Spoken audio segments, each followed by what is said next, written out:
Welcome to the Lowe Post Podcast. It's Tuesday morning, and when you get to be joined by a Hall of Famer, a living legend, a former Providence point guard who was not averse to some sharp elbows in traffic before she broke the school's record in assists, it's a good day. We're going to go around the NBA with the one and only Doris Burke. How are you, Doris? Good morning, Zach. Doing exceptionally well. Thank you. Really exceptionally well. Well, now you are, everyone now gets to see you with Doc and Breen on the number one team. Are you enjoying the new gig? You did Bucks Celtics, which was maybe the most anticipated game of the year last Wednesday. Are you enjoying life? Oh my gosh, yes. I've got two incredible men, and Mike Breen is the master at the position, and Doc is just so personable and fun. And so yeah, I mean, obviously we're figuring one another out, but it's been a ball. Well, it's always a ball to listen to you talk about NBA basketball, and we're going to do that now. I said I'm going to have like 5 big questions for you, and then we're just going to cook. Are you ready for question number 1? I am. Question number 1 to the Hall of Famer Doris Burke. Who is the second best team in the Eastern Conference, which of course presumes that you agree with me that the best team so far in the Eastern Conference at the quarter pole is the Boston Celtics, who are my pick to win the title. If you don't agree, you can say so. If you do agree, give me your number 2 team, and then you can cook, and I'll give you mine. Okay, so you had obviously given me a heads up on this, and I did presume Boston won. And I also presume, despite Orlando sitting in that second position, that long-term, this was a debate between Philly and Milwaukee, obviously. And it's so funny, Zach, because despite the fact that I had watched Philadelphia hang 138 last night on the Lakers, Joel gets that triple-double in 31 minutes. And despite everything I saw last week, when I had Milwaukee, I literally went to bed thinking, I'm going to make the case for Milwaukee. And it sort of stunned me, because when you look at everything, when you look at net rating, offense, defense, et cetera, Philadelphia's numbers are better. They're better across the board, right? Second net, second offense, 10th defense. I didn't look this morning, so if I'm off on those, whatever. And Maxey and Joel last night both go for 30. 4th time this year they've done it. I feel like Philly and Milwaukee both have some things defensively they could work out. And then I woke up this morning and I said, no, I don't think I'm choosing Milwaukee. I think I'm choosing Philly. And I can't believe I'm saying this, because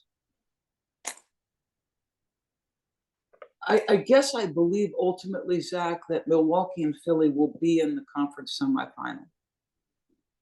And that automatically means it'll be Nick Nurse against his, former assistant coach, Adrian. And I think I'm colored by what I saw last week in Boston, which was Boston scores off the tip. Beat them like a drum in transition. I look at the contest rates of Milwaukee at the rim, and it's absolutely jarring to watch them defensively, knowing their history and all the success they had under Mike Budenholzer. And so I feel like, as it stands right now, I'd pick Philadelphia. And I think it's going to be a really tight deal, ultimately. And I say that despite the fact that Dame, how about Dame? And these guys haven't figured everything out. But Damian in the clutch, number 1, 56 points. He's 13 for 25, 5 assists, 0 turnovers, okay? Guy's been absolutely brilliant. Obviously, defensive issues. Obviously, shooting percentage has not been great. But Dame has been everything they expected him to be in games when it's come down to the wire and they've needed him to make plays. I believe number 2 in clutch points is 45 points. It might be LeBron, actually, but there's a large gap between Dame and whoever number 2 is. And Dame is also 25 of 26 from the line in the last 5 minutes of close games. Please continue. I'm enjoying this window into, I'm getting the full train of thought, the sleeplessness, the ruminating on, is it Sixers? Is it Bucks? What did I see last night? I'm enjoying the whole process. Keep going. Yeah. And listen, there's so much more to be discovered with both of these teams. One of the things I'm most intrigued at, and I wrote this quote down so that when I covered Milwaukee, I had this. And I don't remember exactly because normally I date the quotes I write down. But this is what Giannis said, Zach, about not having the ball late. I'll be honest with you, I'm not used to it. At the end of the day, like through all new things we are doing with this team and me not being in my comfort zone, I believe I'm going to be able to be the best version of myself. And I'm assuming he would have added when it matters most. But trying to be out of my comfort zone as much as possible now so that later I can be the best version. And then it goes on to say that Damian takes a ton of pressure off of him. And I think ultimately two things lead me to lean a little more heavily into Philadelphia. And that would be, if it were in a 7-game series, just the inexperience of Adrian. And he's got 82 games to build that experience. And obviously has won a championship and had significant roles. I guess, and you know that, I don't know whether this is a Jeff Van Gundyism or whether he just used this a lot, but like it gets late early, right? It gets late early.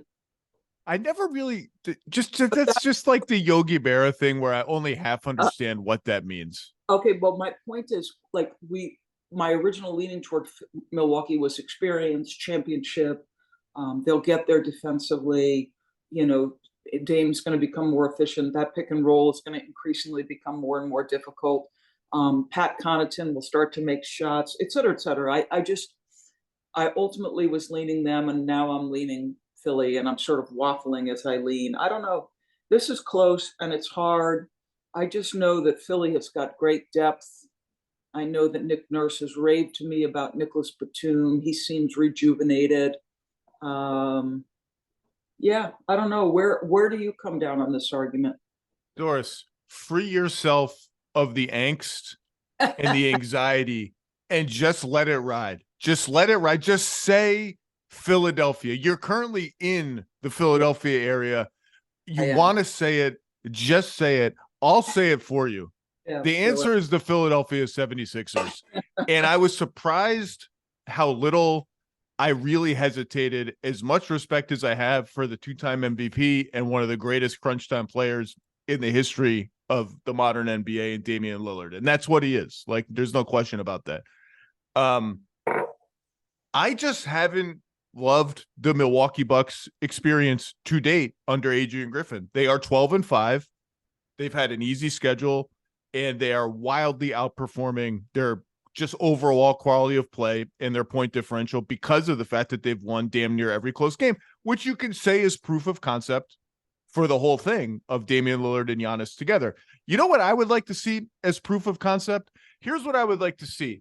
And this is what I saw when they had to rally with a full-throated postseason urgent effort to beat the Portland Trailblazers in Milwaukee the other night. Yeah. Coming back from 26 down, I believe. Embarrassing. I don't even care that they won the game. There was a possession when Giannis was on the floor, Dame was on the floor, and either Brook Lopez or Bobby Portis was on the floor. The other two Milwaukee players on the floor were Malik Beasley and Thanasis Antetokounmpo, who is just inexplicably playing actual NBA minutes. And the Milwaukee Bucks on a possession in the second half, and maybe it was it was some part of the game, when they're just dialed in, we got to come back. They decide with that alignment of players, the best thing for us to do right now with the ball is the Malik Beasley, Thanasis Antetokounmpo pick and roll. Like, that's the two-man game. Let's run that. And there's been just way too much of like, what are we doing here? And not enough of, and this has been written ad nauseum, I've been saying it since like the first game of the season, the Dame Giannis pick and roll, this was like, we didn't make this up as the reason this trade made so much sense. The Bucks talked about it from day one. This is going to be the two-man game. This is going to be the staple of our offense. As many have written now, they're running 19 per 100 possessions. That's the third most pick and roll frequency on the team behind Dame Lopez and Dame Portis. It's not even close to enough. The inverted pick and roll, which I expected to be a weapon, Giannis and Dame as the screener, 4 the entire season. 4. Wow. And on the other hand, the Giannis Pat Connaughton pick and roll, that's like their 4th most used combination. And the numbers, they're scoring like 1.4 points per possession when they run that. It's just, I don't really know. I mean, they're 7th on offense despite this and 20th on defense. The defense is starting to normalize after the, I would call it a polite mutiny that occurred when the players decided we're not the Raptors. We don't want to play like the Raptors. Can we just play like the Bucks? Because the Bucks are awesome on defense. That's all beginning to normalize. They're not fouling. They're getting defensive rebounds. They're now top 10 in defensive rebounding. They are allowing the 5th fewest shots at the rim and a ton of mid-range jumpers. Like, they're starting to defend like the Bucks again. But just between the sort of haze of it, and you can see Dame is feeling it out. Like, Dame doesn't look quite like Dame yet in the run of the game. He's only shooting 33% on threes so far. He's getting to the line a ton. That'll come. Like, I'm not worried about Dame. I'm not even the 2-man game, I think, will come. But between the sort of just scattershot way that it feels on both ends of the floor, and just like Crowder's hurt and Middleton's hurt again, which is like a huge area of concern. The supporting cast is just like so underwhelming. And I want to see it when they get those guys back. I want to see more Beauchamp because I think, he's shooting 40% on threes, and defensively he brings a zest that they need. And Andre Jackson Jr. brings that defensively, but no one's going to guard him on offense. But I really would like to see what he can do. Can I just interject there? So I've made the anti-Milwaukee case. Well, it's the point I made on the air with Beth Mullins the night we had the Milwaukee-Boston game. And I said, Jackson and Beauchamp, I don't know how fast they can develop, but long, athletic, lively, young. There's a juice that they bring that it feels like this team needs. And again, you've got a window of time to get them ready, and you've got a first-year head coach. And are you comfortable? You've got to win enough games to stay attached in the standings. But I love both guys. And I said that to Beth. I'm like, I now know where they can be come the end of the season, because as you said, Jackson's inability to be a threat on the offensive end. But I love both men potentially and what they bring. And you're right, Beauchamp is shooting it really, really well. I have the same concern. Chris Middleton has played 13 games. He's now out with the Achilles. He's averaging 19.8 minutes, Zach. That's the lowest since his rookie season, where I think he was at 17. And you start to get concerned about, where is he physically? Is he ever going to get back? If he's not back, what level does he get to? Where does he fit in the dynamic of how much is the ball in his hands? There's just so much to be worked out, that even though I went to bed thinking Milwaukee, I woke up talking Philly and still have my concerns about them. But I'm sorry I interrupted you. No. Look. and if you told me right now, if the basketball gods came to me and said, hey, the Bucks are going to win the championship this year, like, I wouldn't be surprised. I had 4 inner circle contenders to start the season: Milwaukee, Boston, Phoenix, and Denver. And so I love the Bucks, and they will figure a lot of this out, particularly the Dame Giannis part of it.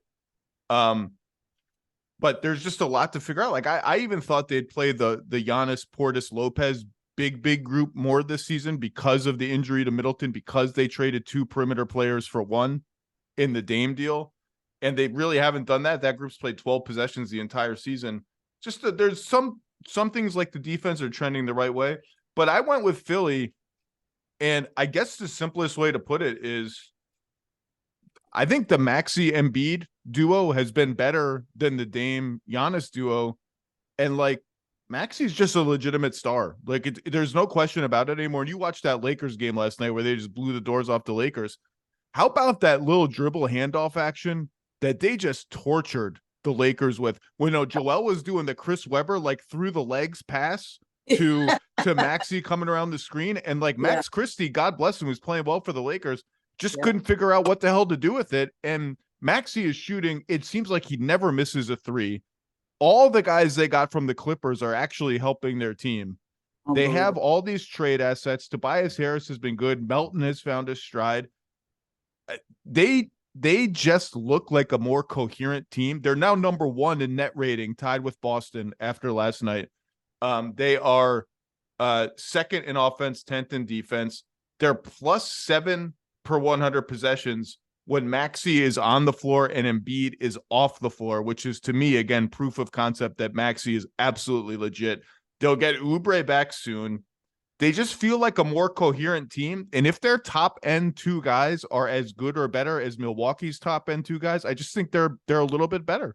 Yeah, it's massive. And Joel, 30, 11, and 11, he's been challenged in all kinds of ways from Nick Nurse, in particular the passing. Obviously, at career numbers there. And Maxey, it goes beyond his skill and scoring and all of those things. I'm a big body language. What's the vibe of the team, et cetera, et cetera. I just love everything about the way that guy plays and his investment in the people around him, the way he's taken. I'm going to attack every single chance I get, the level of aggression. When they put those two on one side of the floor, like, good luck checking that, good luck. The way he turns the corner, there's just, what a leap. I did have a question for you, because this is one thing I'm not necessarily dialed into as I watch games. My son-in-law said something like Alex Caruso. I heard yesterday a Perk say something about Alex Caruso and the Bucks.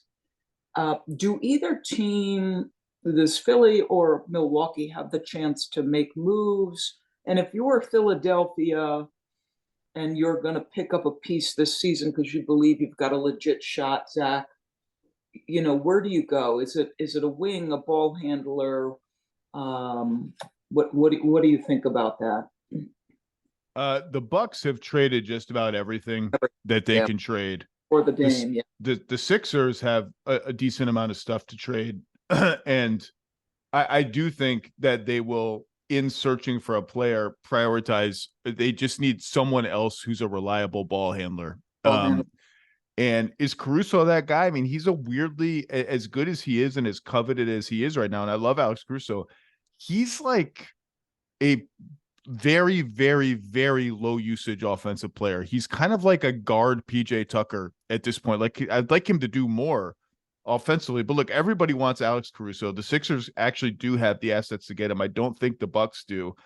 And honestly, Doris, that's all I can say about the Bulls. I just can't even watch the Bulls anymore. It's difficult. It's not a fun experience. I think the Nets hit 45 threes against the Bulls the other night. They didn't miss. On the Sixers, I'm just so impressed with Maxey and continue to be so impressed with Maxey. And look, I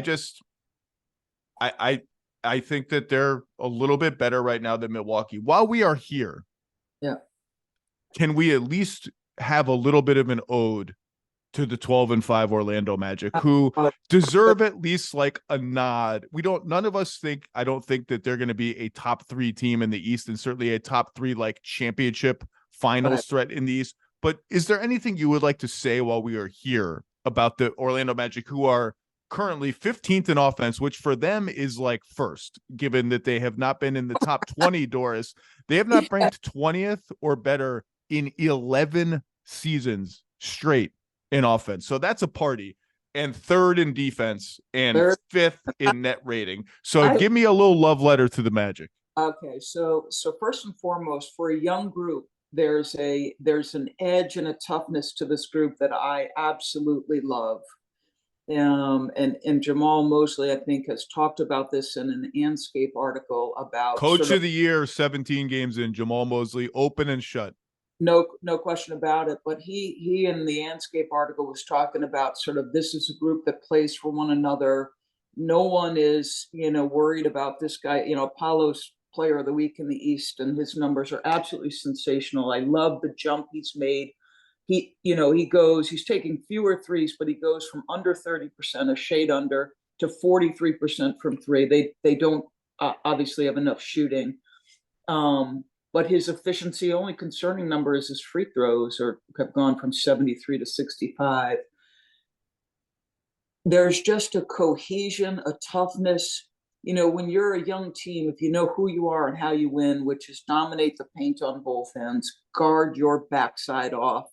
I love Cole Anthony and his confidence, and the more they win, the more chances I get to see him in a post-game interview, which just is an absolute delight. Well, spoiler alert, you might get to hear him on the Lowe Post podcast later this week. And I've been primed for just be ready for anything. Just be ready for it could go in any direction. So Cole Anthony and the Met, let's make this happen, please. Let's nail this down. Yeah, I love the team and I love the progress. And I know you've talked about their announced team in the past, how over the years of, obviously lack of success, their broadcasts were entertaining, insightful, and fun and all those things. And it's just nice when a team that has not done a lot of winning is at 12-5 and 7-game win streak. And I don't care who was on the floor or not, win over the Celtics, dominant, win over the Nuggets, legit progress and exciting. They've played a decent schedule. And as I've said before, there's nothing in the numbers in terms of opponent shooting or anything that says their defense is even a little bit fluky. Their defense is legit.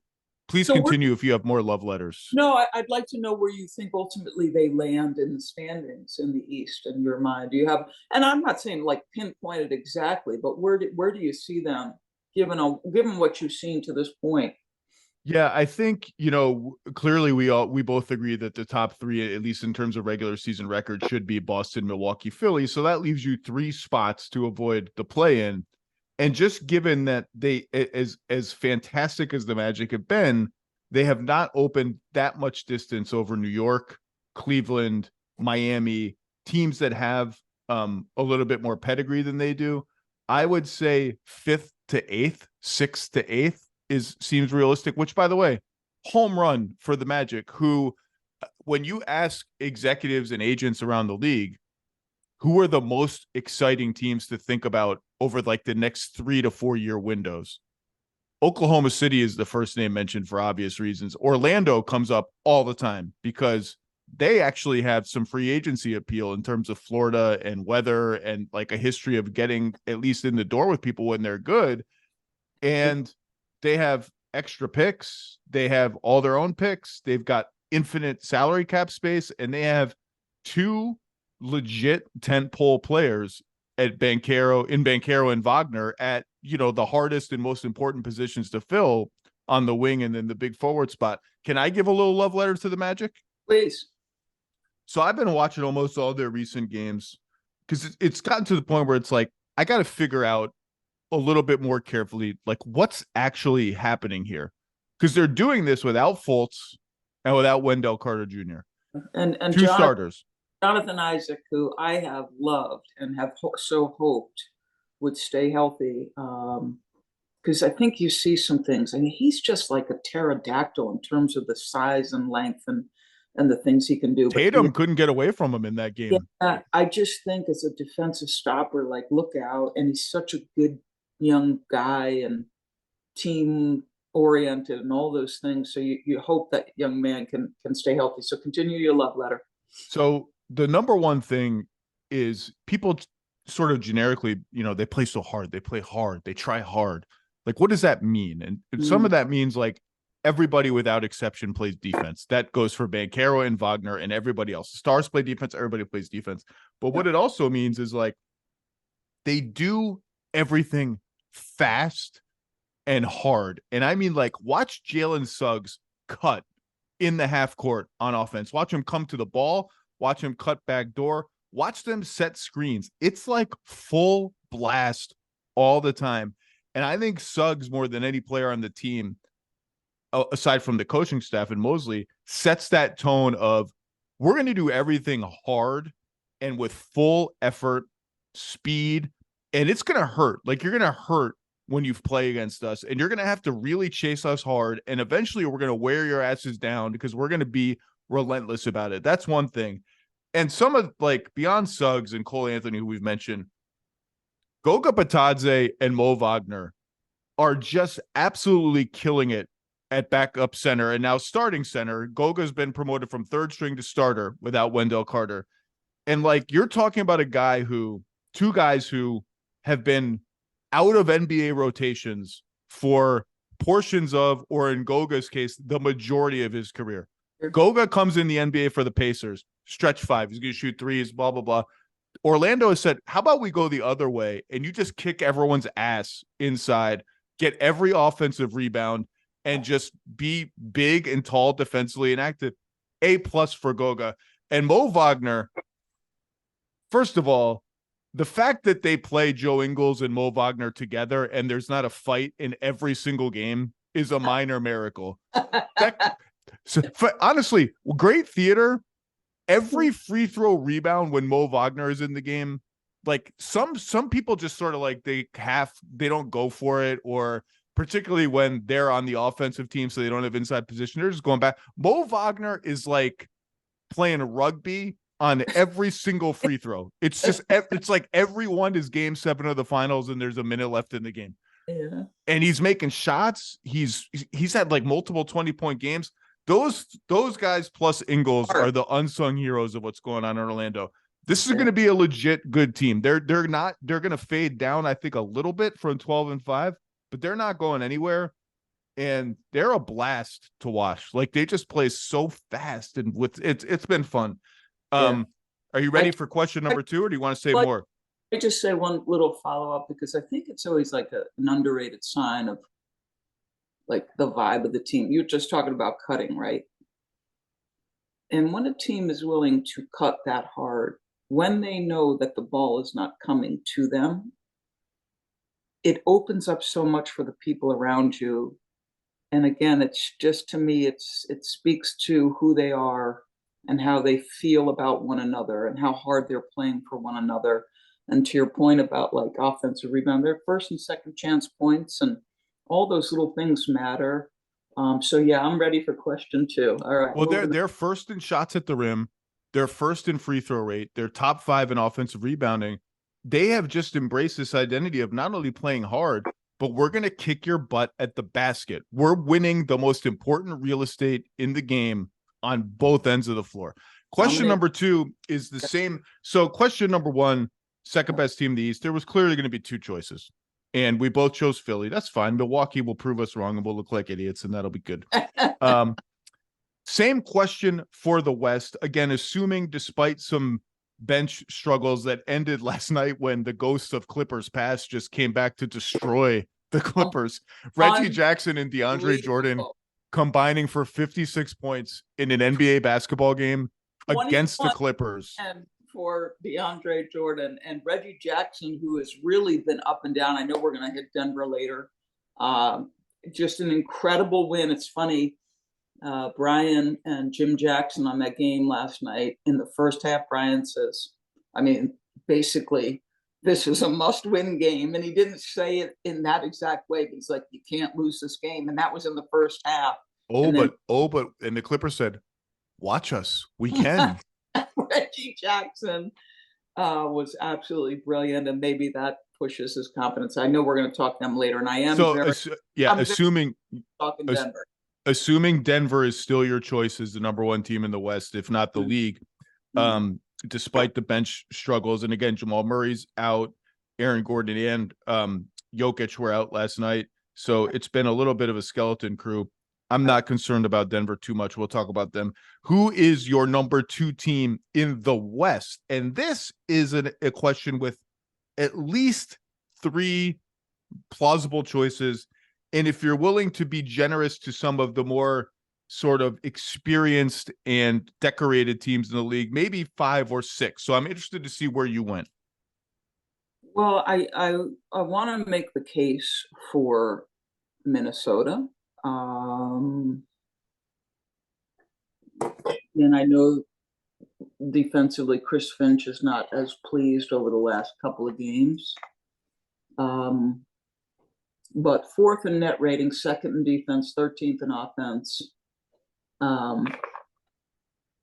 Anthony Edwards,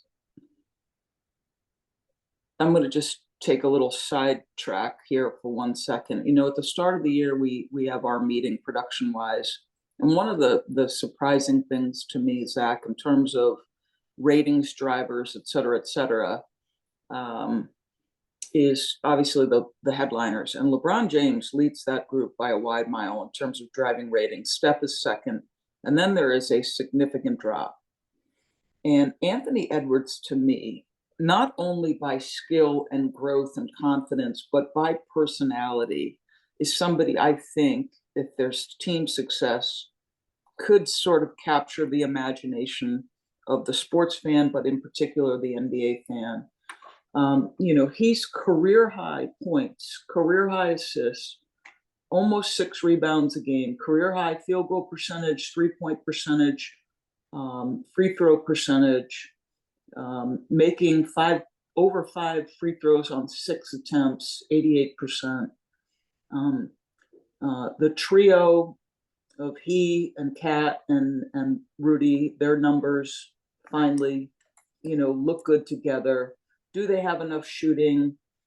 I don't know, right? Karl Anthony Towns and Anthony Edwards are going to have to shoot the 3 ball well when the game matters. I just love what I've seen from Minnesota thus far. And that's without a guy, Kyle Anderson, who has typically been good. He's not yet played well.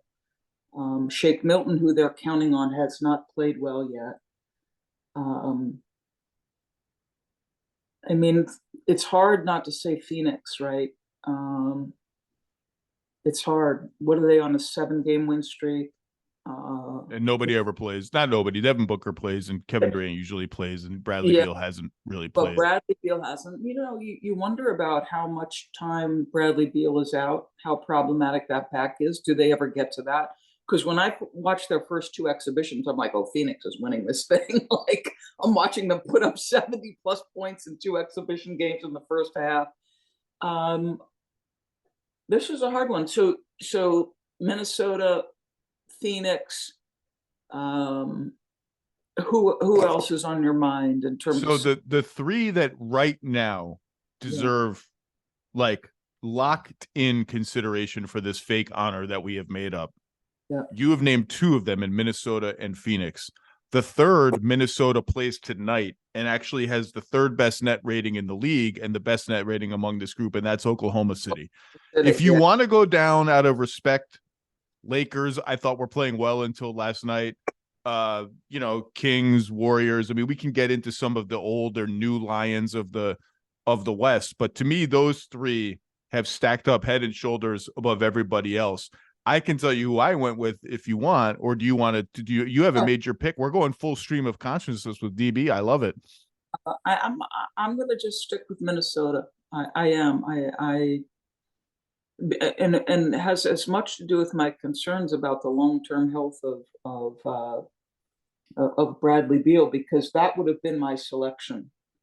That absolutely would have been my selection. If I weren't worried about continuity, because I think their depth is better than we thought it would be to start the year. You have Kevin Durant and Devin Booker. How about that 3 that Devin hits the other night at the end of that Knicks game? Made it look easy, like he was floating, just floating. And it's funny. I did a little film with him. I think it was a year ago, maybe a little bit longer than that.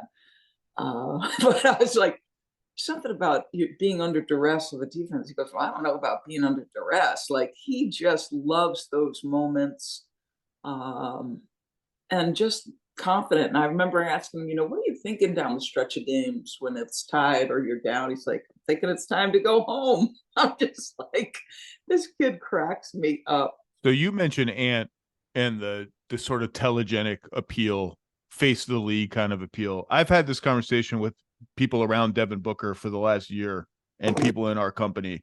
I think he's got the same, if he wants it. And that's, I don't know that he wants the sort of like fame and limelight as quite as much. Not that Ant is craving it or anything, but you know what I mean? You have to want it a little bit. Like Jokic doesn't want it. Tim Duncan didn't want it.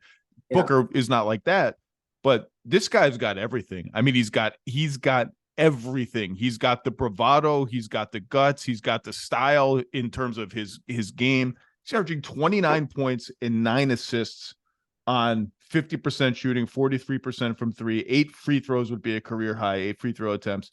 He's got everything. And I went with Phoenix, despite I just decided I'm going to be in a good mood about Bradley Beal's back injury and go with the team that would have been my choice at the beginning of the year, despite the fact that they have clearly been the third best team of the groups, this trio that I've mentioned. I just think what Eric Gordon has given them and what they've gotten, they just seem to cobble enough.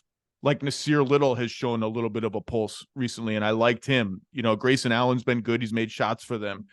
Jordan Goodwin is shooting 36% from three. He was a sneaky good pickup for them in the Beal deal.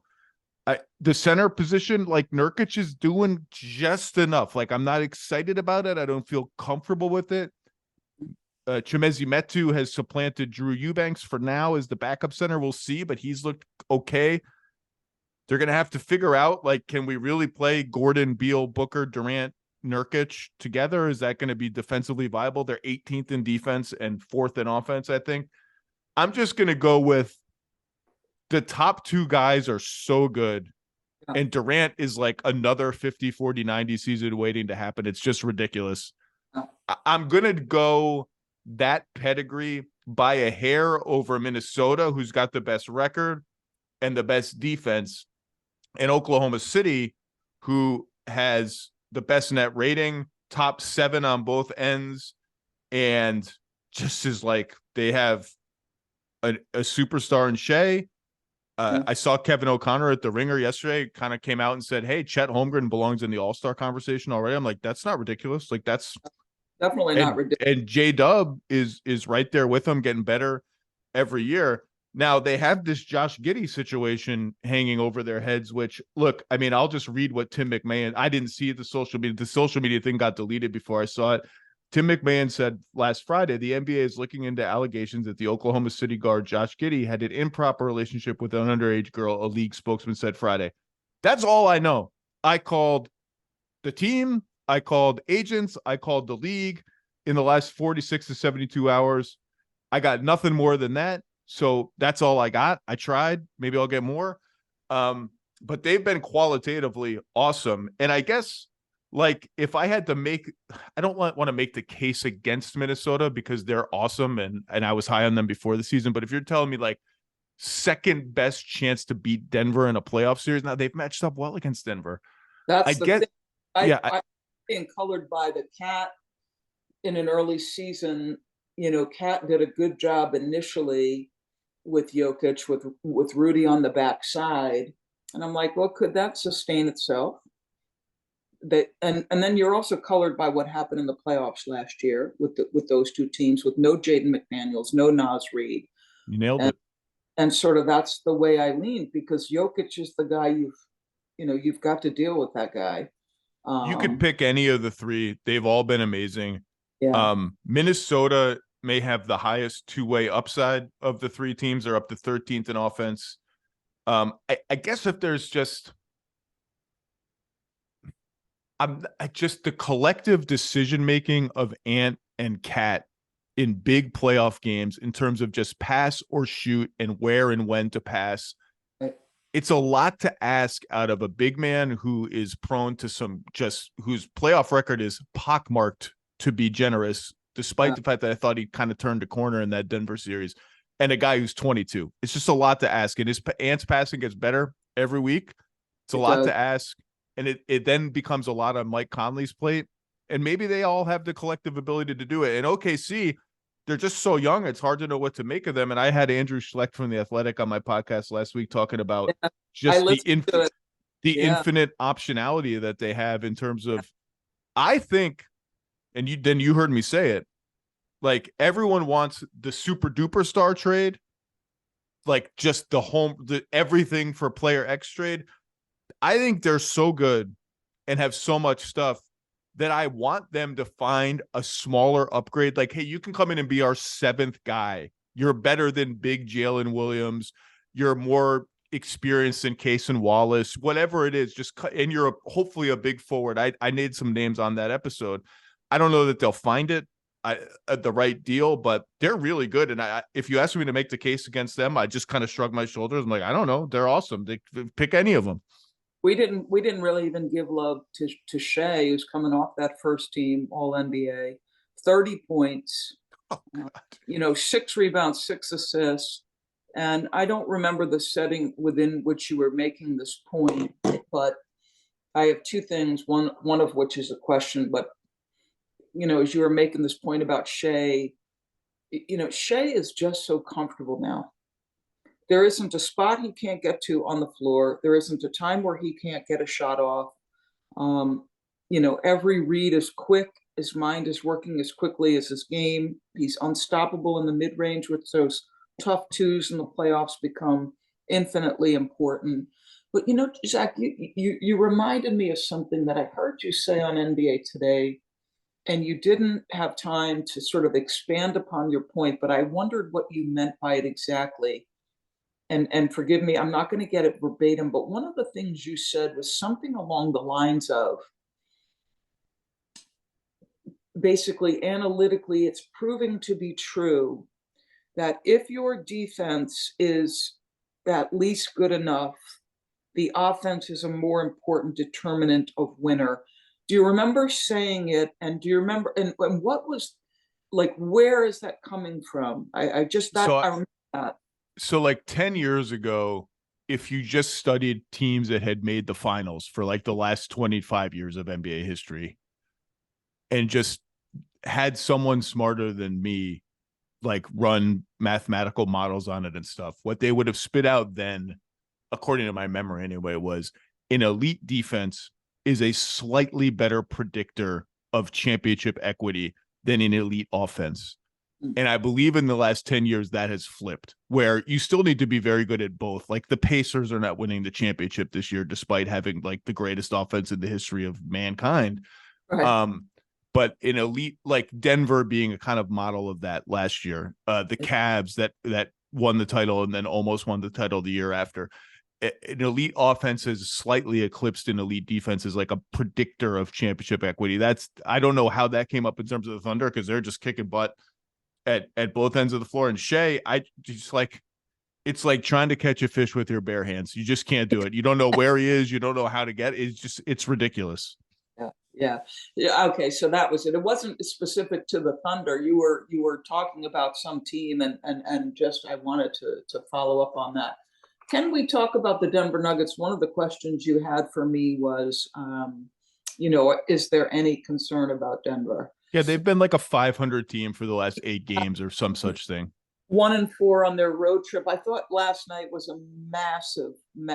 It was massive. You go on the road against a Clipper team that I still think has a great depth, and you're sitting there. I just keep waiting on them. But I won't say I'm an alarmist by nature.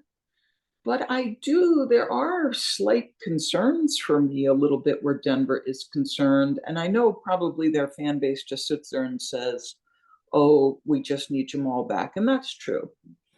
And Jokic continues to be absolutely extraordinary. But it feels like the two rocks right now are Jokic, obviously, and Kentavious Caldwell-Pope.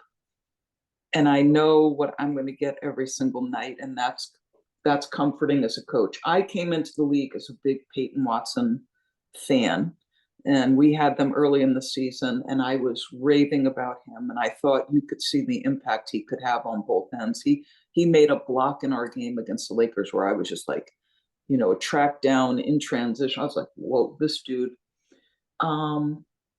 Michael Porter Jr., I'm getting more confident and more comfortable because he's starting to play better. The shooting is starting to come for him.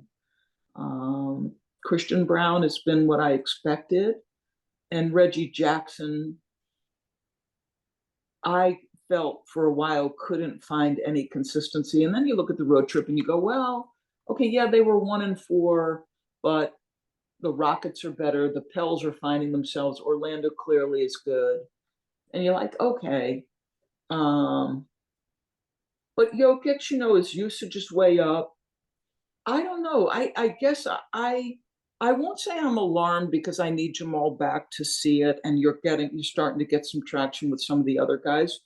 But and let's just give an ode to Reggie Jackson. 35 points, 13 assists, 15 for 19. No Nikola Jokic on the floor. He got absolutely pummeled by his teammate Zubats on a screen as he's trying to turn and guard somebody with the ball.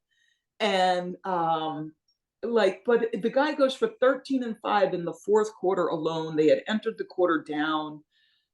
And DeAndre Jordan, 21 and 13. Absolutely. I just, as wins go, I don't know where the standings shake out, but to do that without Jokic, when I don't feel like you had your best stuff as a team for a couple of weeks, I just thought it was massive. And I would put the question to you, even slight alarm bells at all about Denver? No, I think they have the best starting five in basketball still. It's funny you mentioned the word comfort with KCP. I have my 10 things column coming out this Friday, and I refer to him as a security blanket. Just like you just feel good when Kentavious Caldwell-Pope is on the floor. It's just like you just feel like when he's coming from the left corner to take a handoff and shoot an 18-footer, it just feels like it's 100% shot. Like I'm so happy. Look, the concern was always depth, right? And I think at this point, Reggie Jackson, I feel good. Christian Brown, I feel good. That gets me to 7.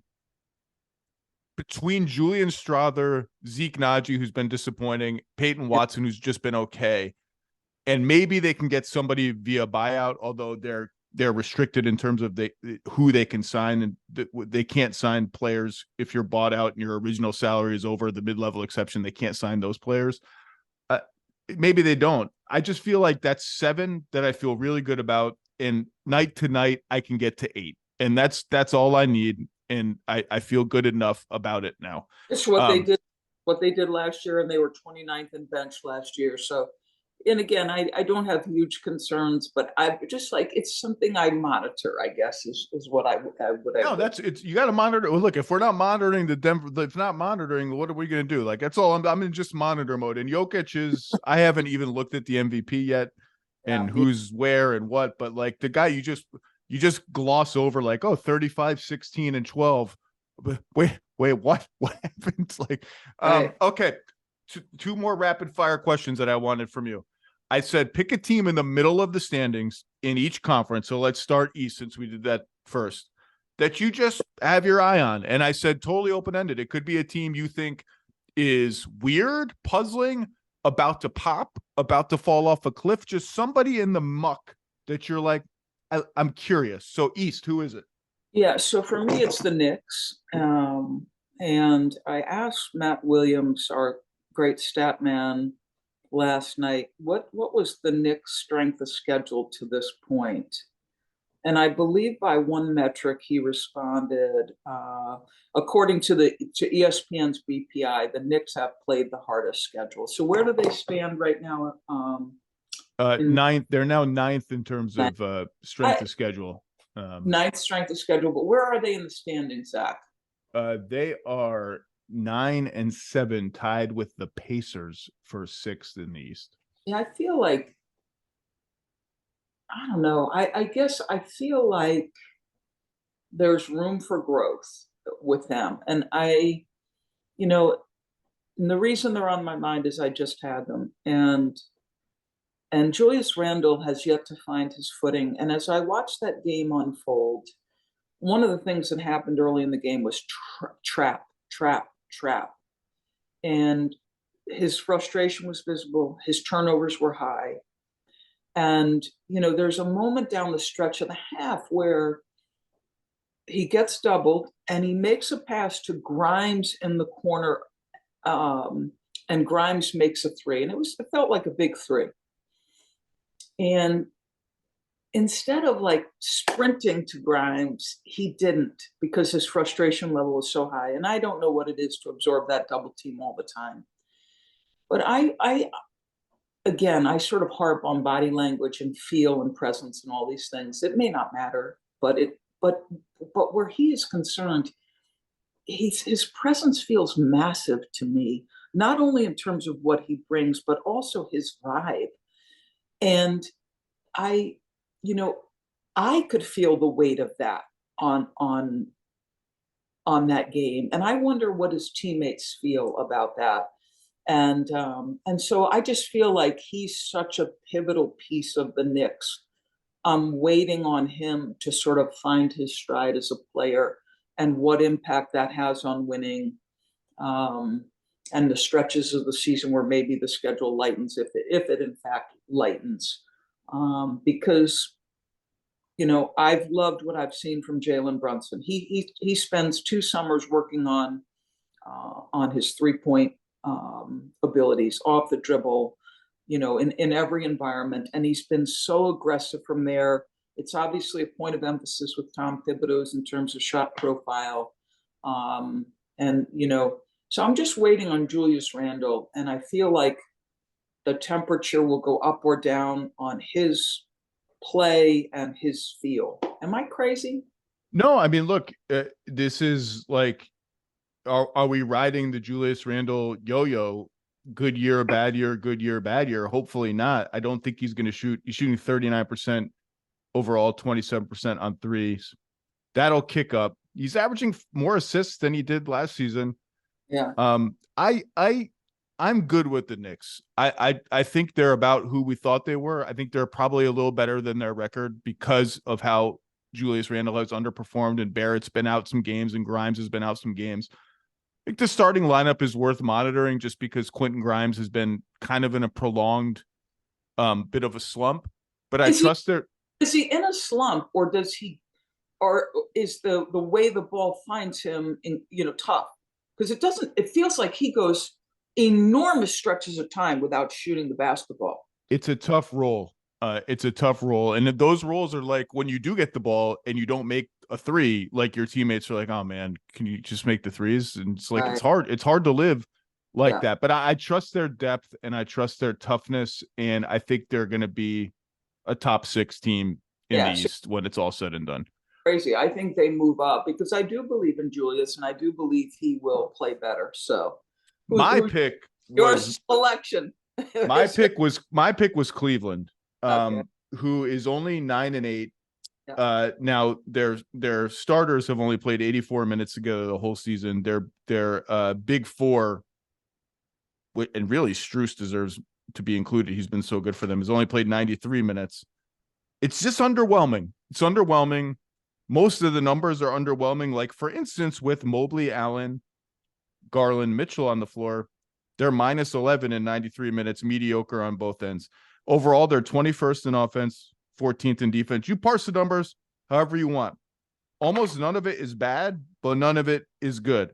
With their 2 big guys on the floor, they're minus 7, bad on offense, great on defense. And actually surprised me because I thought the last few times I've watched them, the big passing and feel between Allen and Mobley has been a little better. The numbers don't bear that out. Not yet, but I like there are some signs burbling that like they're starting to figure a little bit of that out, even though Mobley's got 1-3 the entire season and is shooting not well on mid-range shots. The Mobley solo minutes and Allen solo minutes are about even both ways.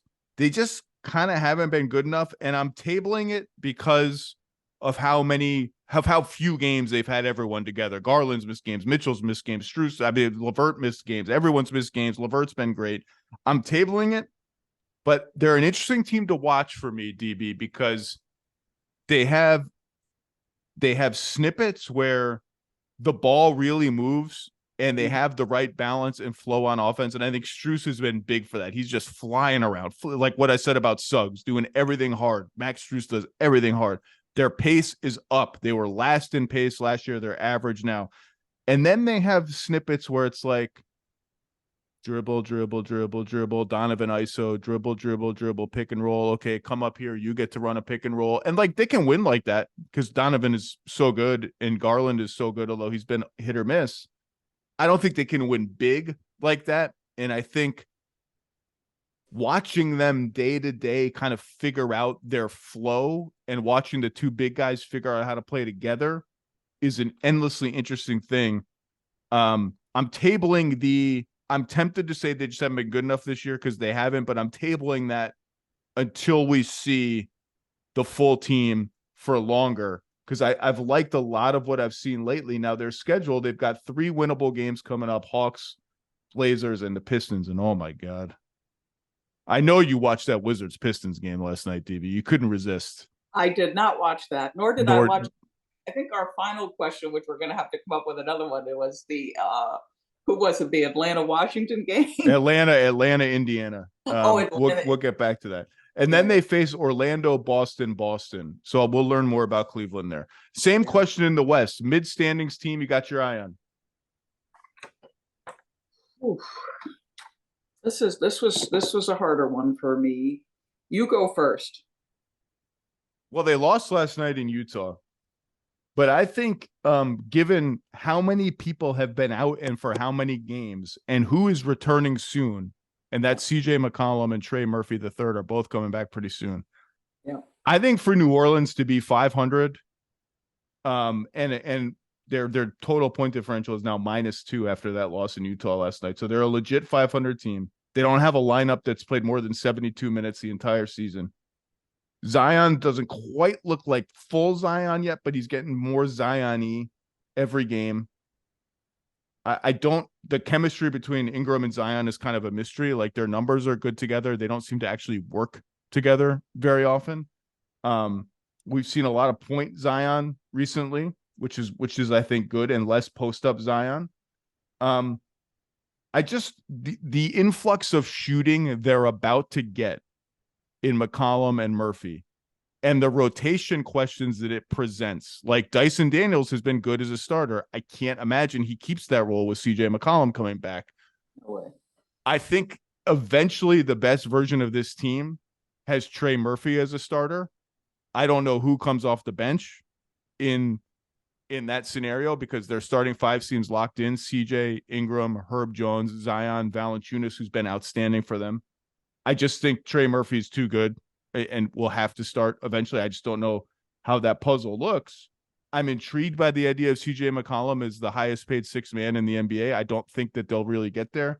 I'm keeping an eye on it because I'm quietly impressed that they're 500, given where they've been injury-wise. They obviously have a lot of picks and the ability to be aggressive at the deadline if they want. I just don't know who their target would be.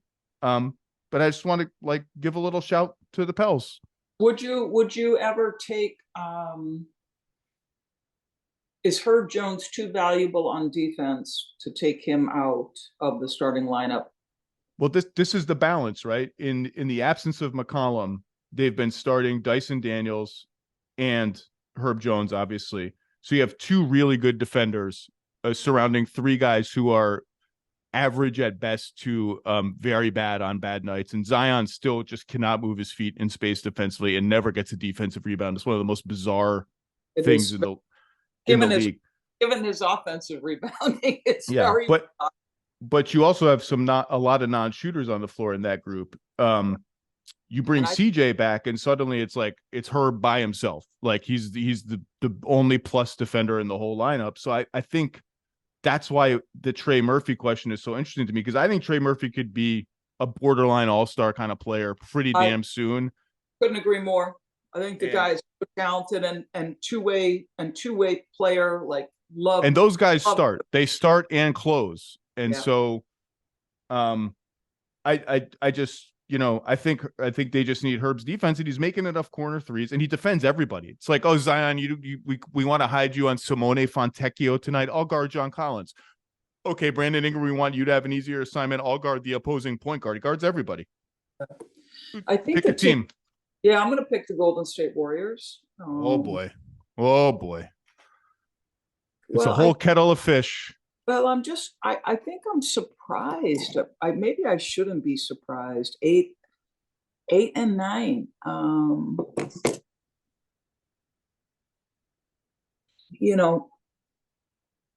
Draymond's absence obviously looms large. He's so pivotal to what they do on both ends of the floor. So many conversations and discussions are around Klay Thompson.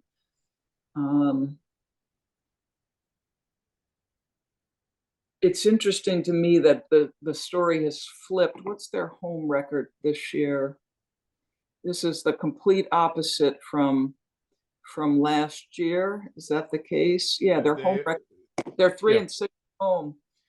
I just keep waiting for them to find traction, Zach, and I'm not seeing those signs. And I don't know what the most surprising aspect of it is. But I'm just not prepared to give up on them for so many reasons. The brilliance of Stephen Curry, the consistent winning they have done with those three guys. It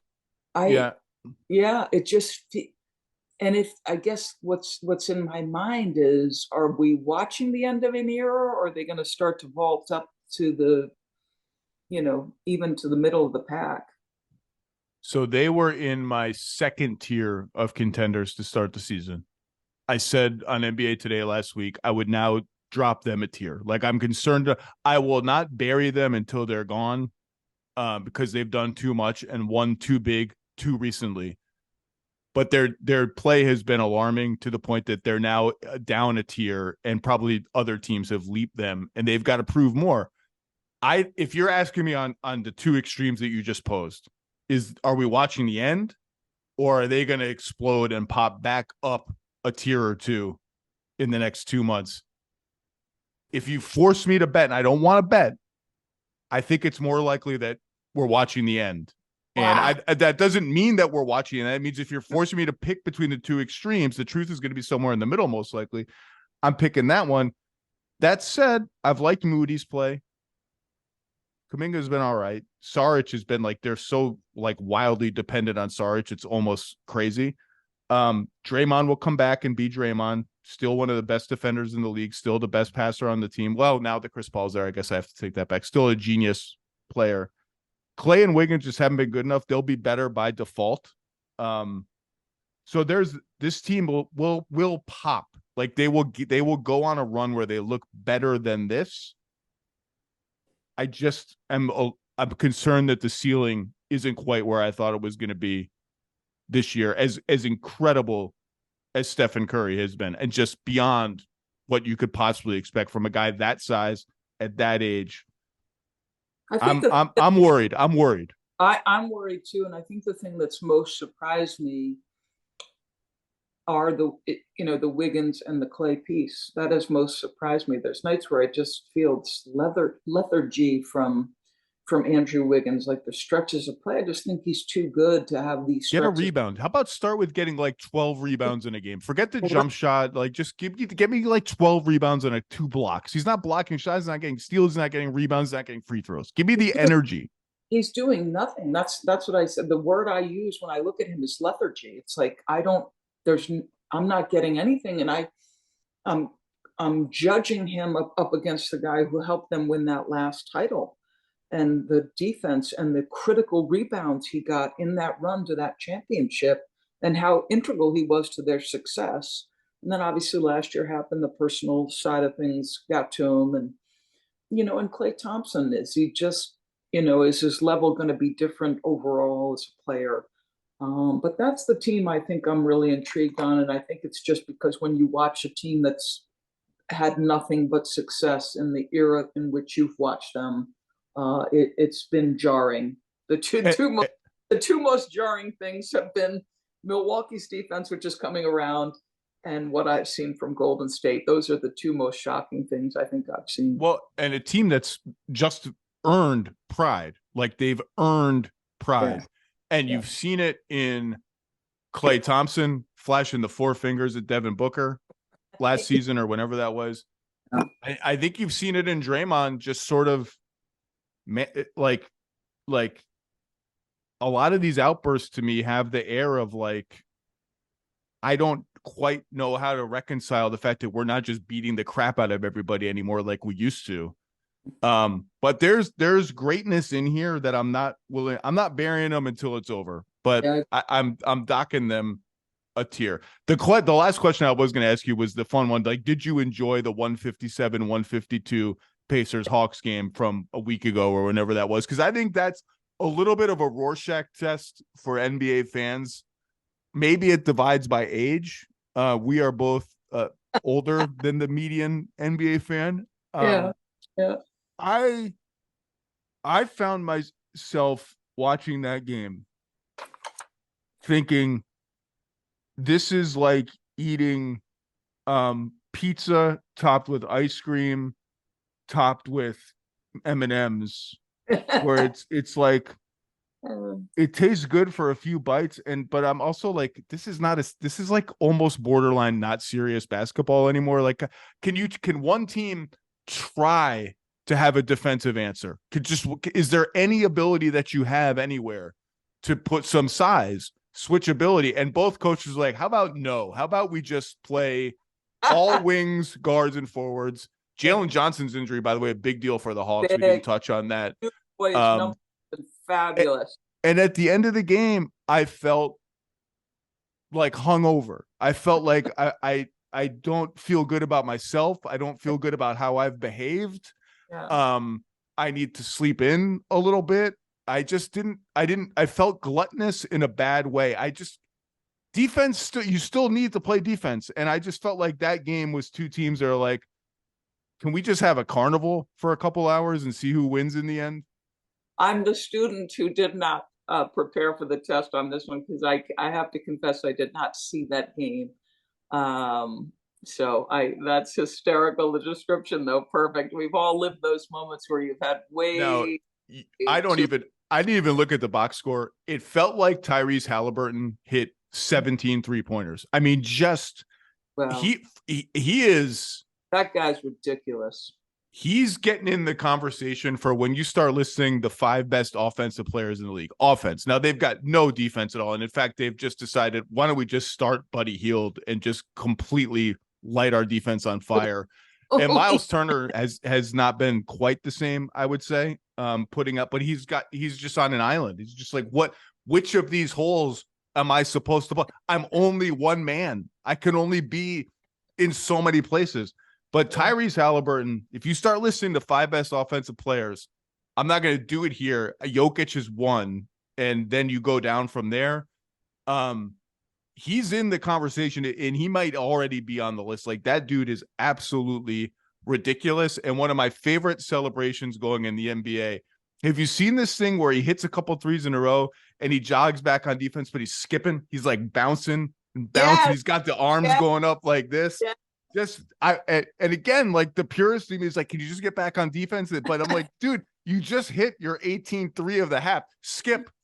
And there's a joy to how he plays anyway. And there's a joy he makes his teammates feel where he's just like skipping back. I like it. I'm all in for it. Well, he's been absolutely brilliant. And it's so funny, you think back to the trade where people were up in arms about, giving him to Indiana. But you're nuts. You needed Sabonis, and Sacramento's done well with their trade, and Fox needed the ball. But he's been brilliant. I love the skip. I absolutely love the skip. Have we exhausted our topics? How did we do? We did very well. And the Pacers are another interesting team because they got a guy, and they got to figure out what else they have long-term around that guy. But we did very well. And look, there's just, I don't ask you to come on that much because you got too much to do and you got too much going on, and I don't want to ever pester you. So when I get you on, I'm not letting her off the Zoom until we've spent a lot of time together. So I'll reach out to you after another 2 months, Doris, and we'll do it again. But I look forward to seeing you at a game soon. And just look, I don't need to, just second to none. It's a joy having you on. Thank you for lending me some time. I had a ball. And I can't wait for 2 months from now because the league will probably feel totally different. You snapshot the standings right now so that we revisit it. Okay. I will. And Milwaukee, to spite us, will probably go 21-2 in that span of time. Doris Burke, everybody. Thank you. Let's bring on our Dave McMenamin to talk about a team that worrisomely for them did not come up at all, really, in my conversation circling the league with Doris Burke. Dave, the Lakers, fresh off trying to do some math, 44-point beatdown at the hands of the red-hot Philadelphia 76ers, who made every three-pointer, single-handedly plummeting the Lakers' scoring margin for the season from a nice plus something to minus 33. Minus 33. They are 10-8, 25th in offense. Yeesh. 13th in defense with the 21st net rating in the league. They are plus 59 with LeBron on the floor, and in a trend that has no signs of abating, minus 92 in 302 minutes with LeBron on the bench, which is about like losing every game by 15 points. You know what's funny, Dave? Going into that game against Philly, I had seen the last few Lakers. I've seen a lot of Lakers games. I thought they had been playing pretty well. Beat Cleveland on the road. That was a quality win. There's a certain fight to this team that I like. LeBron is obviously, we're all out of words to describe what he's doing at his age and just having broken the all-time minutes played record, regular season and playoffs combined.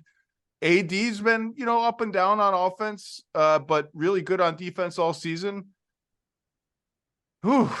In the aggregate, where are we with this team? What is this team? What are they? What's going on? I don't know what to think of them.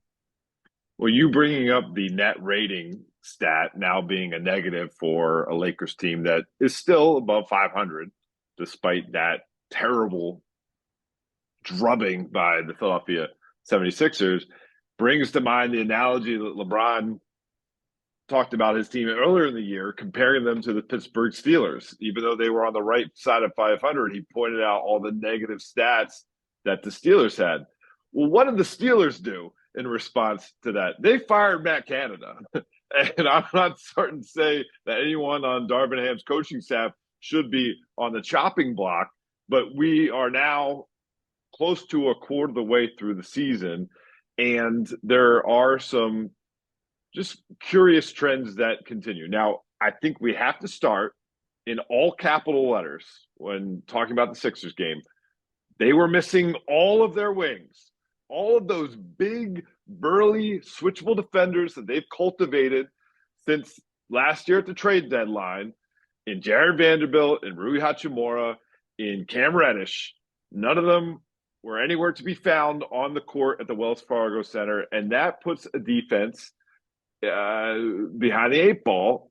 And the defensive strategy going into last night's game was, we're going to double Joel Embiid, send him pressure, make him be a willing passer. Of course he was. It led to 22 three-pointers. It led to 10-plus assists. But going into the game, Patrick Beverley, 3 for 22 from three for the season. He goes 4 for 8. Going into the game, since the trade with the Clippers, Marcus Morris, 4 for 12 as a Sixer from three. He goes 4 for 5. And so you see these clips circulating in the third quarter, LeBron James kind of throwing his hands up and looking towards the bench. It's one of exasperation that the game plan blew up in their face. But sometimes when you're dealing with all these guys out of the lineup, not to mention, Gabe Vincent, we haven't really seen this year. Not to mention, working in a rookie, Jalen Hood-Schifino, finally healthy after having a teammate run into his knee in the preseason, and Alex Fudge, and finally being cleared to play. There's a lot going on off the stretch. This is a long-winded response, but there is a lot going on that led to that loss. Coming off a stretch, 6 games and 9 nights, followed by a holiday, followed by a road trip away from LA for 5 days. Sometimes it blows up in your face. And I think Anthony Davis's response was the most prudent one last night. You move on from this one, you flush it. We'll watch some film, but this is not who we are. The word flush was all I was thinking about starting from about the time the third Marcus Morris 3 went in. I don't care about last night's game, Dave. I don't care. I don't care. I mean, even let's say they lost last night by 5 instead of by 44. So their net rating for the season would be +6, essentially like indicative of a 500 team. That's what I worry about. And what I worry about in particular is 25th in offense. This team was a mediocre offense last season, regular season, late regular season, postseason, particularly a mediocre half-court offense. That has continued. Their half-court points per possession is almost exactly the same now as it was last season. Offense tends to trend up, so maybe you could frame that as a good sign. Their transition game, which was their engine last season, has sputtered a bit this year, at least in terms of efficiency. They are, despite the fact that they pride themselves on being a physical, interior-oriented team, even though they play Anthony Davis mostly at center. There's some Anthony Davis, Jackson Hayes minutes that I don't love.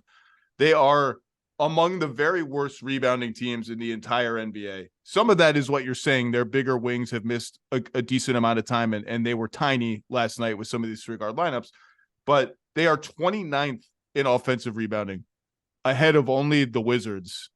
And congratulations to the Wizards, who won the toilet bowl last night against the Pistons. So I can't really make any jokes about how being ahead of only the Wizards is kind of just like being dead last in the NBA. That would be the Pistons, I guess, at this point. So and look, I did the LeBron on-off thing. I just come down to two things when I look at this team, and I was optimistic about this team at the beginning of the season. I remain weirdly like semi-optimistic about them right now. But I watched them and I think, number one, the offense just isn't good enough and shows no signs of being good. By good enough, I mean this team considers itself a championship contender. The offense isn't good enough. It was just good enough for them to squeak into the conference finals last year, and they got rolled. And connected to that, I just don't think D'Angelo Russell, Cam Reddish, and Taurean Prince it's just not a viable starting threesome around the two tentpole stars on the team. It's just not dynamic enough. It's not good enough. Which is my long way of saying, I think even the optimistic end game for the Lakers as they are presently playing and constructed, at least, is I think they're about what they were last year, which is if things hit right, they're a good team that's not a great team. And so I am like you. I heard you on the Hoop Collective last week. I do want to see, like, I thought Hachimura would be a much bigger part of the team from Jump Street, and I think he will be eventually. I think eventually they're also just going to need to start Reaves just because of what I said about those three guys. I think you may just end up going back to that. If I can get some juice with Reaves, Hachimura, LeBron, Davis, and then figure out the fifth spot, and then fill out my depth with Vincent, Vanderbilt, who I do have issues with Vanderbilt being built into this, like, well, they're missing a starter. You mean the starter that got played off the floor in the postseason because he can't shoot? I mean, okay, sure. But he'll help the depth. And I like the Max Christie kid, I think is pretty good. I do think I'd like to see all of that. And there's a higher upside if we get Reaves and Hachimura involved more. But I don't know what like, again, Dave, there only 3 teams take fewer threes. They're 26th in 3-point percentage and 25th in mid-range jump shooting. You know what Anthony Davis is shooting on long twos? Anemic. 15%. 1-5. He's 3 of 10 from 3 after the preseason. He should take 6 a game declaration from Darvin Ham. The jump shooting it appears to just be gone. And I know you don't want to talk about the Sixers game, Zach, but so last night, Pat Beverly going into the game shooting 17% from 3. Oh, so he's not going to shoot 15%, but I'm just saying, like, but my point being, like, the Lakers scouting team, the coaching staff put in a viable game plan based on what they were dealing with. It just blew up in the face. If Nick Nurse was telling his guys to leave Anthony Davis open from long two, he'd probably be doing some good coaching. And that's why the confluence of events last night is still confounding. I understand you don't really want to stick there. The bigger thing is, my question is like, I think this is a good team. I'm optimistic about this team. There's a toughness and a fight, and I love the defense. I think their defense will ascend higher than it is now. I think they proved something to me that sticks in winning 2 playoff rounds last year, and then really not dismantling, but they were clearly a better team than the Warriors. And I thought the Warriors were going to win that series. That's banked with me. There's an equity that's banked with me. I think this is a good team. I'm struggling to see how they can really be a great team that can win 4 playoff series, 3 playoff series, 4 playoff series with an offense that is just in the mud. And so I'm wondering internally, like 25th is bad. Like, what is the roadmap there? What is the hope that something, like, they don't need to be great, but they got to be better than this? well, one, and this does not make them unique among the teams in the NBA, but they don't practice hardly at all. And some of that is you have a 21-year veteran who's a 38-year-old superstar who there's just not that many opportunities, especially when you're already trying to cut minutes for him, and that hasn't worked during the season. You're trying to keep him off his legs. And if you're having a practice without LeBron, are you really practicing and coming together as a team? No, you're not. And then beyond that, when you have 4 of your top 9 players in rotation out, you're going to be practicing with Zach Peterson and Micah Fraction. I mean, they're great player development coaches, but that's not going to get the full attention of the guys who are in the middle of a practice. So it's really hard when you're trying to put in a new offense that Darvin Ham's been trying to do with this 5 out and kind of empower Anthony Davis to run it when you don't have the chance to build the reps in practice or in the games, because again, the guys who've been missing. And the 5 out, I believe part of the problem they've had on second chance opportunities, both certainly generating it because they're last in the league in scoring off second chance opportunities, is the 5 out spacing. And then on the other end, again, I think that's more they are giving up the most second chance points in the league. So it's basically 20-10 roughly. So there's 10 points a game, and that's, I think, comes down to the personnel. But there's 10 points carved out right there. Here's another 10 points I'll give you. The first quarter, 12 out of their 18 games, they've been trailing at the end of the first quarter. 8 of those 12 games, it's by double digits. Yeah, it's funny you mentioned it because I'm looking up last night. And sometimes I watch games and the score is not my primary concern as I'm watching the game. I'm looking for trends and things. And you just look up and you're like, it's kind of a fun Sixers. Like, oh, it's 30-17. Like, what happened? Like, I thought this was kind of a close game. Anthony Davis started off, into it. Scored 8 out of the first 11 points or something like that for the Lakers, and then it's an 18-2 run or something like that from the Sixers. And you're like, what happened? So 10 points in the first quarter, 10 points second chance points, and then the 3-point shooting. They are dead last in the league in threes made per game, and they're 28th in 3-point percentage. So there are problem areas. Okay, LeBron was saying we have a lot to figure out to get better. There's some things right there that you can figure out. Can you get better with your full roster, your full personnel? I think you can. Will you magically get better at 3-point shooting? Probably not. Will those 3 guys that you mentioned, Cam, Taurean Prince, and D'Angelo Russell, be good enough with their other top 2 guys or top 3 guys, if you include Austin Reaves, to push past a in-sync Denver team, an in-sync Phoenix team? I don't know who else you want to include. Maybe even Minnesota or OKC, if you believe them that much already. I was going to say, I think part of what's happened to the Lakers is a couple of the old Lions of the West look more rickety than anticipated. The Warriors 8 and 9 struggling, just tons of issues. Obviously, Doris talked about a lot of them. The Clippers just, yay, we beat the Spurs a couple of times, and the Rockets at home. The Rockets haven't won a road game yet. We figured out the hard. Oh no, we didn't. We still got some figuring out to do. But Minnesota's legit. I think Oklahoma City's legit, and Phoenix to be where they are, given their injury issues. Like it's just the Lakers have to get real good to do this. I think they can get good. I just look at that offense and I'm like, it's just been stuck in mud now for 2 years. And as great as LeBron is, and as good as AD is on most nights, I'm giving it 15 to 20 more games with the full. I want to see the full. I think Hachimura should be a much bigger part of the rotation. I hope. I think that part. I think they probably hope that too. But if we get to, what is it, almost December? If it's January 1 and this team is 23rd in offense, I wonder. I put this to you, like, how aggressive do they start looking for offensive upgrades via trade? We all know what they have to offer. It's 1 first-round pick and Russell and Hachimura, whatever the matching salary has to be. We all know who's available. I haven't sensed a great appetite to go in those directions quite yet. Like, internal development has been the buzzword. But again, this team was not a good offensive team last year, and that's what ultimately undid them. I'm giving it 15, 20 more games. If they're still 23rd, do they begin to like look up the Chicago Bulls office numbers? Like, what do we do here?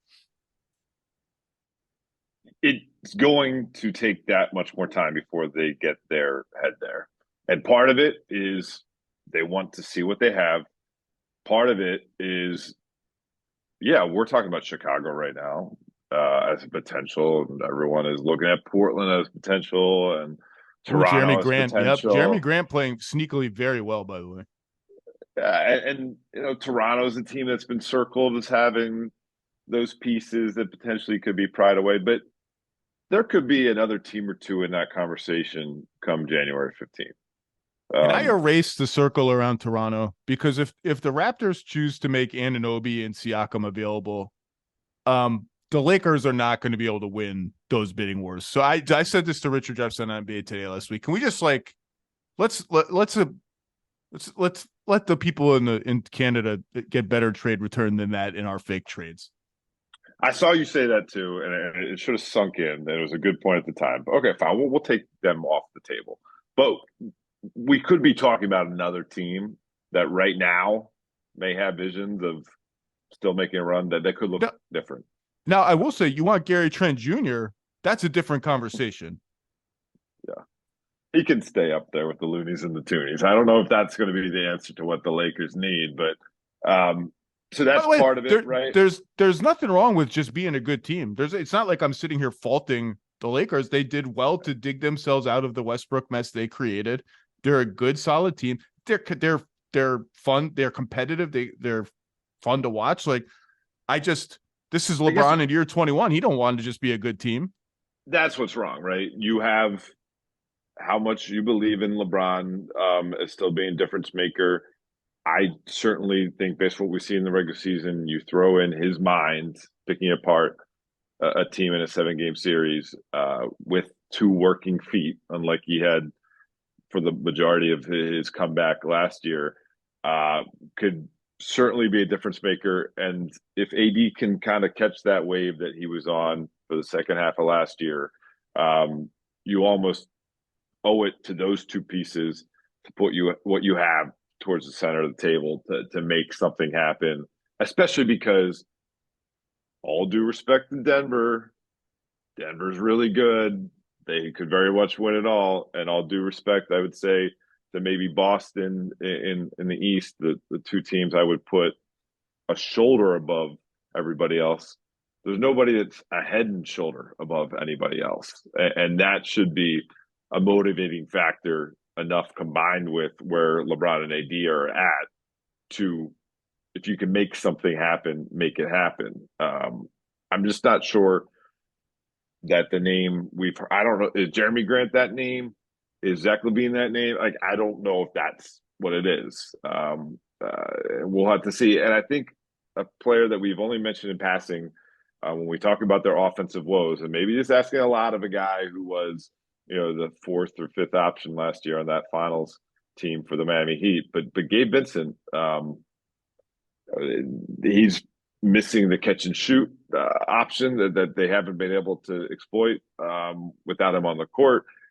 He would be perhaps one of, outside of LeBron, one of the better players at pushing the pace and getting into the paint. You watch D'Angelo Russell, when he gets into the paint, it's just a different type of style. It's not paint to great. It's not I getting to the paint and collapse the defense and spray. It's I kind would of like, generously describe it as languid.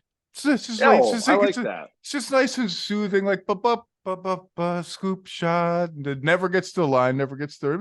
It's languid. It's smooth in its own.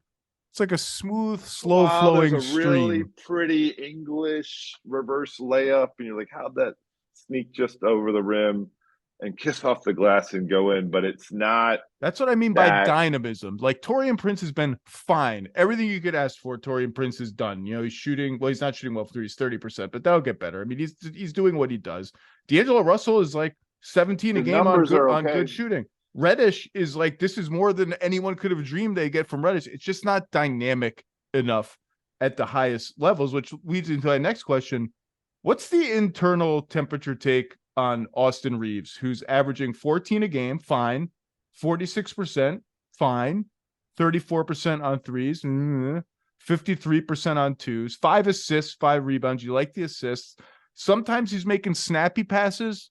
Sometimes it feels like his pick and rolls are a lot of east-west, like a lot of effort and not going anywhere. Like a little, let me go here. And it's just like, did you cover any ground? And he's coming off the bench, which is a decision that I frankly kind of surprised me. What the idea of this team becoming a good to great team was legit third member of something like a big 3. He hasn't been that yet. Where are we on him?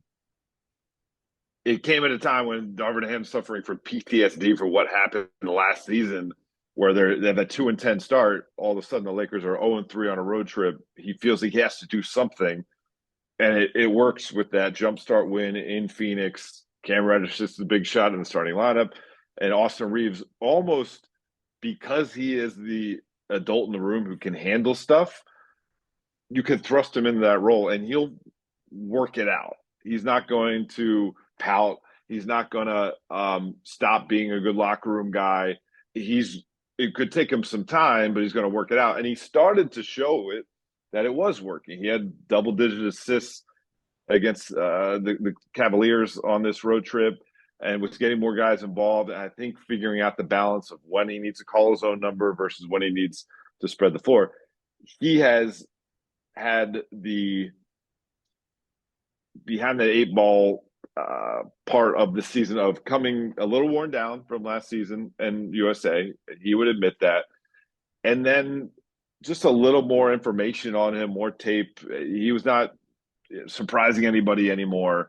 And a lot of big bodies being thrown at him, making him work to even get the ball up the court sometimes, running point, and then certainly on the defensive end, targeting him. And if you have him sharing the court, I know Jared Vanderbilt, but I'm not going to try to say you're wrong that he didn't have a lesser role in the playoffs last year. But when you had Jared Vanderbilt out there and when you had Anthony Davis out there and he's sharing the court with those two guys and activated LeBron, his defensive woes don't necessarily look so quite as pronounced as they've looked this year. So he's scuffling. He's getting there. He still passes the eye test.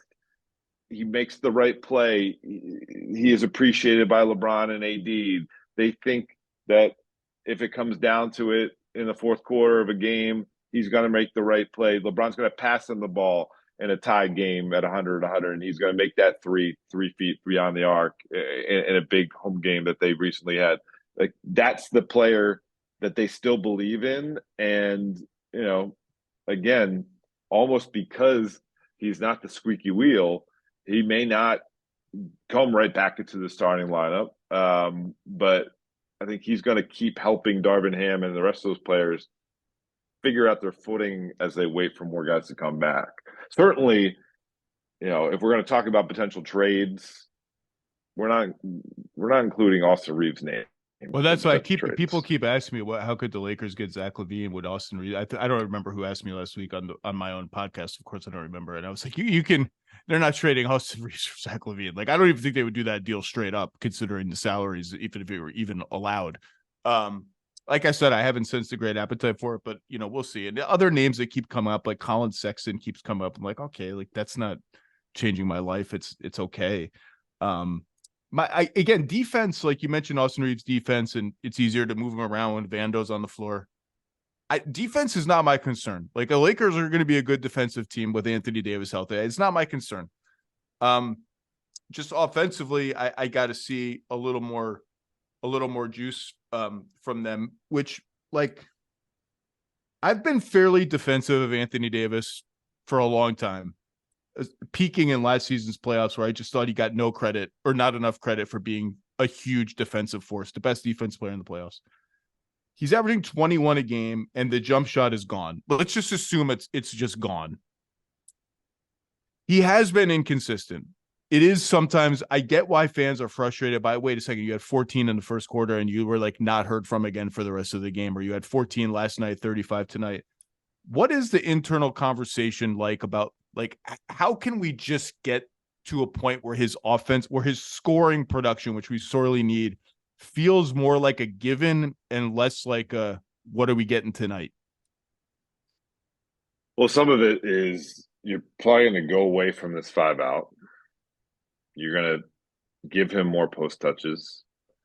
You're going to activate him that way to not only like get him into the game and get his confidence rolling, but maybe get into their bench because he is pretty good at drawing fouls. And so he's going up against a lesser big man, and not too many teams in this league have two bigs that can really handle his full offensive repertoire.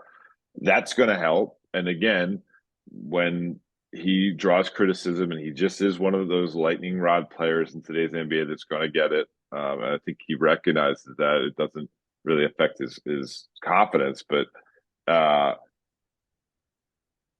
you need to give him the ball. He is not a guard. He does not bring the ball up the court.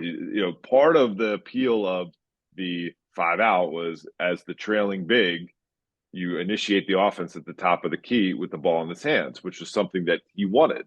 But if he's not cooking with all the ingredients because they've had so many injuries, I think you might need to strip things down, get him in the post. If he gets fouled, he's shooting 86% from the free throw line this year. That's going to help you on many levels. And again, give you another player that gives you some consistency night in, night out basis, because it's really been LeBron. There was a stretch of about 10 games where Christian Wood was pretty solid for this team. Got to give him credit for it, but that was 10 games ago. And Austin has been pretty consistent after that little 4 or 5 game slump at the beginning of the year.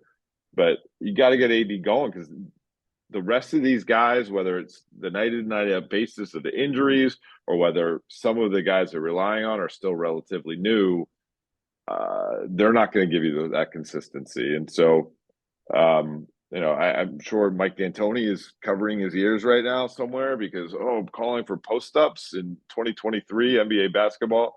But I think that's going to help Anthony Davis. I'd love to imagine Mike D'Antoni doing anything but thinking about post-ups right now, enjoying life. So, I mean, part of the appeal of playing AD at center has long been unlocking the LeBron Davis pick and roll, because if he's playing center, he's probably being guarded by a center. And if he is being guarded by a center, the defense is less likely to just switch that play. Whereas if they're at the 3 and the 4, it's one of the reasons that play is never quite taken off as the consistent, just like death weapon that people thought it was going to be. And this year, like, you'll still see some teams switch it quite a bit. They're only running 19 pick and rolls per 100 possessions between them, which is about the same as Dame and Giannis, which is to say not that many. Part of it is that LeBron just is old. Like, he can't do that 40 times. You know who I think about when I watch LeBron on some nights is like a super duper souped up version of, and again, super duper can get you 30 a game almost. But he has segments of the game where he reminds me of old Jason Kidd, where Jason Kidd could like not even encroach beyond the 3-point arc on some possessions and yet control the entire possession because he was like playing quarterback, but also in basketball. And LeBron will do like, he'll just dribble the ball out there, see how the help moves around, and then throw this like a laser to the rim. But anyway, you know, in a lot of ways, the like LeBron's pick and roll with Reaves has been really good, both as either way you do it. You mentioned getting AD the ball more.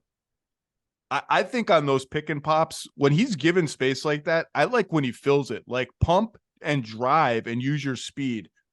I like when he runs pick and roll. The numbers don't say it's very good so far this season, but I think it's a good way to get him going. He ran run with LeBron as the screener last night, one with Reaves as a screener. He's dabbled in it over the years. And his post numbers, he's posting up, I looked it up on Second Spectrum today, 6 times per 100 possessions, which is the lowest of his Lakers career. 1.25 points per possession when he shoots or passes to a guy directly and that guy shoots. That's a really, really good number. He's just got to be a little more consistent, but you know, again, I'm just waiting to see on the offense. I want to see more Reaves, on Reaves. You start games, finish games, come off the bench, whatever. Like when it's go time, as presently constructed, he's just going to have to play 30 to 35 minutes a game. Like I just don't see any way around that. And the Reaves, LeBron, Davis trio, which is slightly negative for the season, is going to have to play a ton. And it's just easier to do that. It's hard to play 35 minutes coming off the bench. It just is. And so I don't know. It's been a kind of a wild ride through 18 games. I guess I would say overall, zooming out, I'm a little less optimistic about their like multi-round, triple round playoff viability than I was 2 months ago. Coming into the year, I said that they have a pretty high basement, but I didn't see them having as high of a ceiling as some of the other contenders out there. Generally, I still view that. Could be proven wrong. I still think this team could catch a rhythm. Again, they won something like 18 out of 24 games leading up to the sweep of the Denver Nuggets. 18-6 over 24 games in the NBA. Games that matter down the stretch. With LeBron not healthy. Games, with LeBron not healthy. Like, that's something that I still feel like they can catch. But there's some stuff to figure out. There's some status to figure out. And listen, LeBron's going to be upset after that game in Philadelphia. 44 points. Largest margin of defeat in his entire career. He almost has to be that upset and terse if he is what he's about. But it doesn't mean that on the other side of things they can't figure stuff out and cooler heads prevail and recognize, hey, we're missing some guys here. Let's get this stuff figured out. But on some level, and I'm just like you. I appreciate Anthony Davis. Kind of the way Austin Reaves said it the other day. If you're just looking at the box score and seeing how many points he scores, you're missing a lot. But going into Philadelphia, Paul Reed calls him a flopper. Paul Reed, basketball Paul, nice little role player for the Sixers. Like I like what he does. I watched him play a lot this summer. Rico Hines runs at UCLA and was always one of the more competitive guys in the court, and I loved that part of his game. But he doesn't belong in the same zip code when it comes to basketball talent of Austin Reaves, if not the same continent. Anthony Davis. No, excuse me, Anthony Davis. Maybe both, but Anthony Davis for sure. Anthony Davis. He's talking trash on that. And then after the game, and Anthony obviously played okay in the first quarter and then was kind of a nothing impact from there. After the game, Joel Embiid, who had just beaten him, I think, for the sixth time out of the last 7 contests, him and AD are yucking it up on the court, joking about some foul call that AD got called on because Joel kind of hugged him and still managed to get the whistle. Sometimes optics matter. If you just signed this big deal, you're going to be paid to be the face of the franchise for the Lakers. Just come out and smack some guys around sometimes. Come out and I'm going to put it on you. And we saw that with that stretch the team had last year. That was what was happening. Wilt Davis, that was the nickname Darvin Ham gave him. Some of that would go a long way with this team. Let's settle down with throwing Wilt's name out there, Darvin. Look, for some teams, the analysis is pretty simple. For the Lakers, they just don't score enough points. That's all it is. Like, you just, like, one way or another, the offense has got to be better. And now we're going to all go on an adventure together for the next month to see if, when they get their full population of players back, the offense gets better enough that their defense can carry them where they want to go. And we'll all be reading you and listening to you. Dave McMenamin, currently on the road. Where did they go home after this? We got Denver, then it's Denver, geez. We have Detroit, and then Oklahoma City, then back to Los Angeles. And then coming up on either Monday or Tuesday night. Oh, IST. And that is the Lakers' panacea thus far this year. They've looked excellent in 4 in-season tournament wins. And maybe they sniff that cold, hard cash in Vegas, beat the Suns, get to Vegas, and all is kumbaya and happy again. Dave McMenamin, thank you, sir. Enjoy the IST. Enjoy Detroit. I'll talk to you soon, my friend. Thanks, Zach.